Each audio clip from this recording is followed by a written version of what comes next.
துலாம் ராசி அன்பர்களே, துலாம் ராசியை பொறுத்த வரைக்கும் ஒரு கட்டிலடங்கா ராசி. அதாவது குலதெய்வத்துக்கு ஒரு பிடித்த ராசி அப்படின்னு சொல்லலாம் இந்த துலாம் ராசி. இந்த துலாம் ராசிக்காரர்கள் வரக்கூடிய நாட்களில் அவர்களுடைய நாட்கள் பொற்காலங்களாக அமைய போகுது. அந்த பொற்காலங்கள் எப்படி இருக்க போகுது? ராஜகிரீடம் சுமட்டக்கூடிய நேரம். ராஜகிரீடத்தை உங்களோட தலையில் வந்து நீங்கள் சுமந்து நடக்கக்கூடிய ஒரு காலகட்டமாக வரக்கூடிய காலகட்டங்கள் அமைய போகுதுங்க.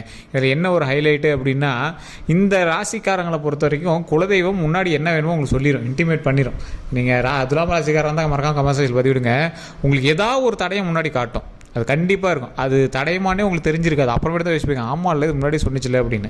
அந்த அளவுக்கு வந்து ஒரு ஹைலைட்டான ஒரு ராசி இந்த துலாம் ராசி.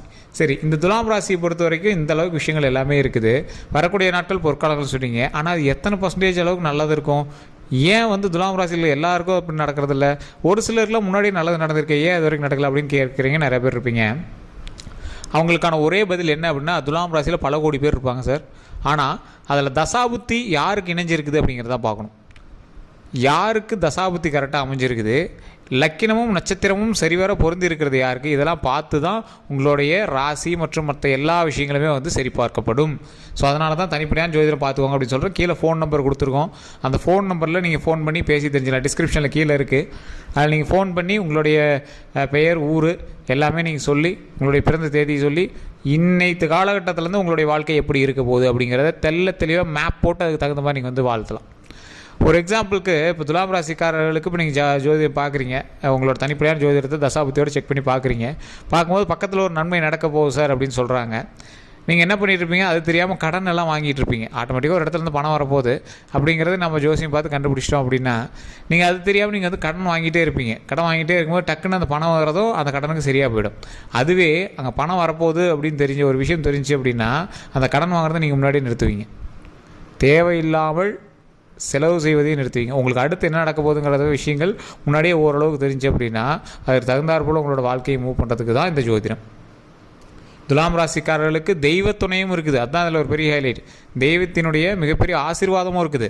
அந்த தெய்வத்தினுடைய ஆசீர்வாதத்தினால் நீங்கள் தொட்டதெல்லாம் துலகக்கூடிய ஒரு நேரம். அருமையான காலகட்டம். என்ன காலகட்டம் அருமையாக இருக்குது, தொழிலுக்கு அருமையாக இருக்குது, குடும்பத்துக்கு அருமையாக இருக்குது. உடல் ரீதியான விஷயங்களில் கவனம் தேவை. உடல் ரீதியான விஷயங்களில் கவனம் தேவை. வாயு தொல்லை ரீதியான விஷயங்களில் கொஞ்சம் ரொம்பவே ஜாக்கிரதையாக இருக்கணும். மற்றபடி இயற்கையான சூழலில் நீங்கள் அப்படியே ஒரு அருமையான ஒரு காலகட்டத்தில் நீங்கள் வந்து வாழ்ந்துட்டு இருக்கிற மாதிரி இருக்கும். இனி வரக்கூடிய காலங்களில் ஒரு மிகப்பெரிய ஒரு வலுவோட ஒரு 100 மடங்கு குதிரை வேகத்தில் நீங்கள் செயல்பட்டால் வெற்றியை நோக்கி நீங்கள் பிரயாணிக்கலாம். ரொம்ப மந்தமாக இருக்குது சார் அப்படிலாம் நீங்கள் உட்காந்துட்டு முடியாது. ஜாதகத்திலே சொல்லிட்டாங்க வெற்றி கிடைச்சிடும் அப்படிலாம் நீங்கள் உட்காந்துட்டு முடியாது. அப்படி உட்காந்தாலும் பெரியசாலாம் உங்களுக்கு ஒன்றும் அவுட் இருக்காது. துலாம் ராசியில் கோடிக்கணக்கான பேர் இருப்பான். அதில் யார் வந்து குதிரை வேகத்தில் செயல்படுறாங்களோ அவங்களுக்கு, யாருக்கு தசாபுத்தியும் நட்சத்திரமும் ஒன்று சேர்ந்து இருக்குதோ அவங்களுக்கு தகுந்த மாதிரி தான் எங்களோட வாழ்க்கை நடந்துகிட்ருக்கும். அப்போ நீங்கள் என்ன பண்ணணும்? ஸ்டெப் எடுக்கணும் சார். ஸ்டெப் எப்படி எடுக்கணும்? உங்களுடைய வாழ்க்கையில் மிகப்பெரிய அங்கீகாரத்தோடு வாழக்கூடியவர்கள் கரெக்டான ஒரு ஸ்டெப் எடுத்து என்ன பண்ணும் அப்படிங்கிறத சுதாரித்து பண்ணுங்கள். அதே மாதிரி இப்போ நீங்கள் ஓரளவுக்கு ஒரு ஹைலைட்டான வேலையில் இருக்கீங்க. இப்போ துலாம் ராசிக்காரர்கள் ஒரு சிலர் வந்து இப்போ ஓரளவுக்கு மதிக்கக்கூடிய ஒரு ஒர்க்கில் இருப்பீங்க. அந்த இடத்துல கொஞ்சம் கவனமாக வேலை செய்யுங்க. தேவையில்லாத கெட்ட பெயர்கள் உருவாகிறதுக்கான வாய்ப்புகளும் இருக்குது. தொழிலில் இவங்க அந்த பொருள் பண்ணிட்டாங்க சார், இந்த பொருளை தூக்கிட்டாங்க சார், சின்ன வேறு யாரோ ஒரு பண்ண தப்புக்கு உங்கள் மேலே ஒரு பழி வர்றது, யாரோ பண்ண எரருக்கு நீங்கள் தான் அந்த எரர் பண்ணீங்க அப்படின்னு சொல்கிறது, ஏதோ ஒரு சின்ன காரணத்தினால தேவையில்லாமல் உங்களோட பேர் இது பண்ணுறது. அதனால் அந்த மாதிரி விஷயத்தில் மட்டும் நீங்கள் கொஞ்சம் கவனமாக இருந்தீங்க அப்படின்னா வாழ்க்கையில் வெற்றி நிச்சயம். வெற்றி அப்படிங்கிற ஒரு விஷயத்தை அடையிறதுக்கு நீங்கள் இப்போ வீரநடை போட்டு நடந்துட்டு இருக்கிறீங்க. அந்த வீரநடையை கரெக்டாக நடக்கணும். ஏதாவது ஒரு சின்ன விஷயம் நடந்துச்சு அப்படின்னா கூட அது அசிங்கமாகி போயிடும். ஸோ அந்த அசிங்கம் வராமல் இருக்கிறதுக்கு உங்களுடைய நடத்தையும் அந்த இடத்துல ஒரு முக்கியமான காரணமாக இருக்குது. நீங்கள் நார்மலாகவே இருப்பீங்க, ஆனால் ஒரு காலகட்டத்தினால உங்களுக்கு வந்து ஒரு சின்ன பேர் வந்து கொஞ்சம் இதாகிற மாதிரி இருக்குது அப்படின்னா, நீங்களே இது பண்ணாலும் வேறு எவனா ஒருத்தன் வந்து அதை உங்களுக்கு எடுக்கிறதுக்கு பார்ப்பான். அதுக்கு தகுந்தாற் போல் நீங்கள் செயல்படுறாதீங்க. ஒருத்தன் வந்து திடீர்னு யாருன்னே தெரியாமல் வேறு யாரோ ஒருத்தனை சண்டை போடுறதுக்கு உங்கள் சட்டையை பிடிச்சிட்டான். நீங்கள் கோவத்தில் பிடிச்சி பலார் அடிச்சிடுறீங்க. அடித்து அவன் ஏதாவது மயக்கமோ ஏதாவது போட்டான்னு வச்சுக்காங்க, அவன் தெரியாமல் வந்து சட்டையை பிடிச்சதான். கொஞ்சம் நீங்கள் அந்த இடத்துல கொஞ்சம் யோசித்து செயல்பட்டீங்க அப்படின்னா அது பிரச்சனையிலேருந்து வெளியே சால்வ் ஆகி வெளியே போயிடலாம்.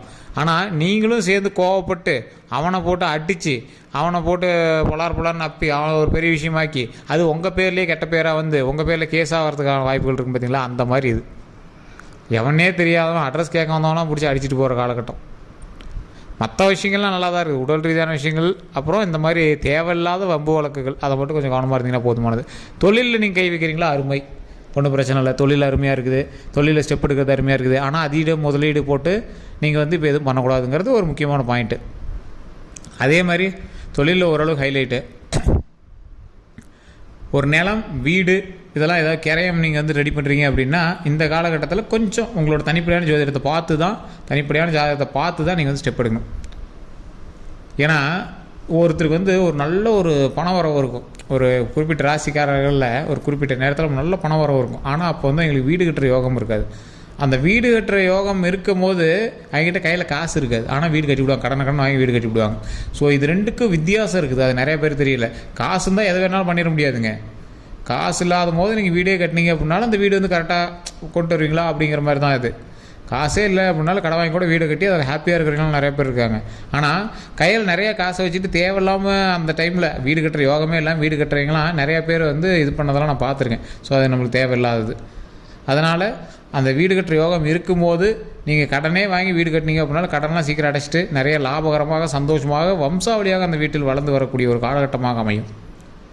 ஸோ அதனால் உங்களுடைய தனிப்படையான ஜோதிடத்தை ஒரு டைம் பார்த்துட்டு நிலம் வாங்குறதோ அல்லது வீடு வாங்குறதோ பண்ணுங்கள். பண வரவு இருக்கும், தொழில் நல்லாயிருக்கும், கடனோ ஏதோ ஒன்று சின்னதாக இருந்தாலும் ஒரு சுழற்சி முறையில் ஒரு ரொட்டேஷன்லையாவது உங்களோட அமௌண்ட் வந்து சுழன்றுட்டு தான் இருக்கும்.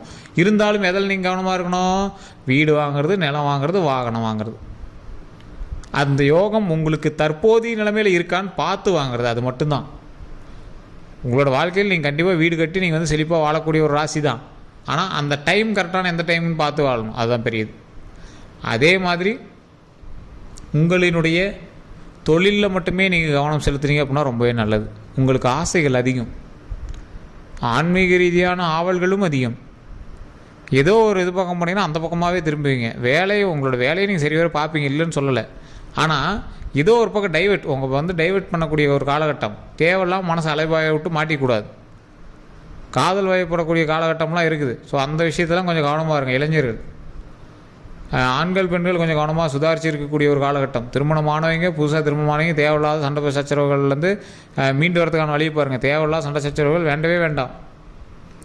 அதே மாதிரி நீங்கள் வந்து ஏதாவது ஒரு புதிய துறையை வந்து நீங்கள் கண்டுபிடிச்சி நீங்கள் வந்து வேலை பார்க்குறீங்க அப்படின்னா, ஒரு பெரிய துறை, மிகப்பெரிய ஒரு இன்வெஸ்ட்மெண்ட் போட்டு ஒரு தொழிலுக்குள்ளே போதுறீங்க அப்படின்னா, நீங்கள் உங்களுடைய ராசியை பார்த்து உங்களுடைய ஜாதகத்தை பார்த்து அந்த தொழில் ஆரம்பிங்க. பார்ட்னராக அமையிறீங்க அப்படின்னா ரொம்பவே யோசிச்சு ஆரம்பிங்க. உங்களுடைய பார்ட்னரினுடைய ஜாதகத்தையும் தெளிவாக பார்த்து அதில் ஏதாவது பிரச்சனை இருக்கா, ஏது இருக்குது, என்ன இருக்குதுன்னு செக் பண்ணிவிட்டு அப்புறமேட்டு உள்ளே போய் நீங்கள் வந்து அவங்க கூட சேர்ந்து தொழில் தொடங்கலாம்.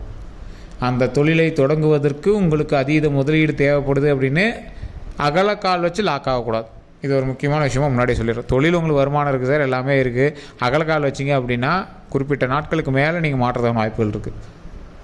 இந்த 12 நாட்கள் உங்களுக்கு ஓரளவுக்கு நல்ல பாசிட்டிவ் தருது. அடுத்த சில வருடங்கள் உங்களுக்கு நல்ல கொடுக்கக்கூடிய லாபத்தை கொடுக்கக்கூடிய ஒரு எண்ணங்கள் தான் வந்துட்டுருக்கு. இருந்தாலும் அதீத முதலீடு போட்டிங்க அப்படின்னா வட்டிக்கும் அதுக்குமே சரியாக இருக்கிற மாதிரியே ஒரு கால்குலேஷன் வரும். ஏற்கனவே உங்களுக்கு சின்ன சின்ன கடன்கள் இருக்குது, உங்களோட ஃபேமிலியில் சின்ன சின்ன கடன்கள் இருக்குது, உங்கள்கிட்ட எக்கச்சக்கமாக நகைகள் இருக்கலாம். ஆனால் அதை வந்து எல்லாத்தையும் நீங்கள் வந்து பயன்படுத்தக்கூடிய நிலைமையில் நீங்கள் இல்லை. உங்கள்கிட்ட எக்கச்சக்கமாக சொத்து இருக்கலாம், அந்த சொத்துக்கள் எல்லாத்தையும் இப்போ வந்து நீங்களே உபயோகப்படுத்தக்கூடிய நிலைமையிலே நீங்கள் இல்லை. என்ன பண்ணுறது, ஏது பண்ணுறதுன்னு தெரியாத ஒரு காலகட்டத்தில் தான் நீங்கள் இருக்கீங்க. அதற்கு தகுந்தாற் போல் எல்லா சொத்துக்களும் நாம் வந்து சேர்த்துவோம், மகிழ்ச்சியாக வாழுவோம். ஸோ அதனால் அதற்கு தகுந்தாற் மாதிரி நம்மளுடைய நடத்தையும் நடக்கணும். அதை வந்து மைண்டில் எப்போதும் தெளிவாக வச்சுக்கணும். ஸோ இந்த காலகட்டத்தில் அகலக்கால் வைக்காமல் கரெக்டாக பண்ணோம் அப்படின்னா கரெக்டாக எப்பவும் போல் நம்மளுடைய வாழ்க்கையை மகிழ்ச்சிகரமாக வளர்த்தி கொண்டு வந்துகிட்டே இருக்கலாம். சரி, இந்த ராசிக்காரர்கள் நீங்கள் வணங்கக்கூடிய முக்கியமான தெய்வம் துர்க்கை அம்மன். ஓம் நவதுர்கையை போற்றி, ஓம் நவதுர்கையை போற்றி, ஓம் நவதுர்கையை போற்றி, ஓம் நவதுர்கையை போற்றி, ஓம் நவதுர்கையை போற்றி, ஓம் நவதுர்கையை போற்றி, ஓம் நவதுர்கையை போற்றி, ஓம் நவதுர்கையை போற்றி, ஓம் நவதுர்கையை போற்றி அப்படின்னு 9 டைம் கமெண்ட் செக்ஷனில் பதிவிட்டுட்டு வீட்டில் ஃப்ரீயாக இருக்கும்போது அந்த நவதுர்கையை வழிபாட்டு பண்ணிங்கன்னா மிகப்பெரிய நன்மை கிடைக்கும். அது அடுத்தடுத்த அவுட்புட்டில் உங்களுக்கே தெரிய ஆரம்பிக்கும். முடிஞ்ச அளவுக்கு யாராவது ஒரு பெண் குழந்தைங்க இருந்தாங்க அப்படின்னா அவங்களுக்கு சிகப்பு ஆடை வாங்கி கொடுங்க. அது ரொம்ப நல்லது. பெண் குழந்தைகளுக்கு ஒரு சிகப்பு ஆடை வாங்கி, நீங்கள் இந்த துலாம் ராசிகள் கண்டிப்பாக பெண் குழந்தைகளுக்கு ஒரு சிகப்பு ஆடை வாங்கி கொடுங்க. குழந்தைங்களாக இருந்தாலும் சரி, பெண்களாக இருந்தாலும் சரி, அவங்களுக்கு ஏதோ ஒரு புடையோ ஏதோ ஒன்று சிகப்பு ஆடை வாங்கி கொடுங்க. ரொம்ப நல்லது. குழந்தைங்களாக இருந்தாங்கன்னா சும்மா அந்த பாவாடை சட்டமாக இருக்கும் பார்த்திங்கன்னா, அது மாதிரி சிகப்பு துணியில் வாங்கி கொடுங்க. ரொம்ப நல்லது. அதே மாதிரி நம்ம சேனலை சப்ஸ்கிரைப் பண்ணாமல் இருந்தீங்கன்னா சப்ஸ்கிரைப் பண்ணுங்க, பக்கத்தில் பெல் பண்ணி மறக்காம ப்ரெஸ் பண்ணுங்கள். வேறு எந்த கருத்துக்கள் இருந்தாலும் கமெண்ட் செக்ஷனில் பதிவிடுங்க. ஃபேஸ்புக்கில் பார்க்கணுன்னா ஃபாலோ பண்ணிக்கோங்க. கீழே ஃபோன் நம்பர் கொடுத்துருக்கோம், பிரபல ஜோதிடர் நம்பர் தான். ஜஸ்ட் கால் பண்ணி உங்களுடைய ப்ராப்ளத்தை சொல்லி நீங்கள் வந்து சால்வ் பண்ணிக்கலாம். எல்லோருக்கும் நன்றி நண்பர்களே.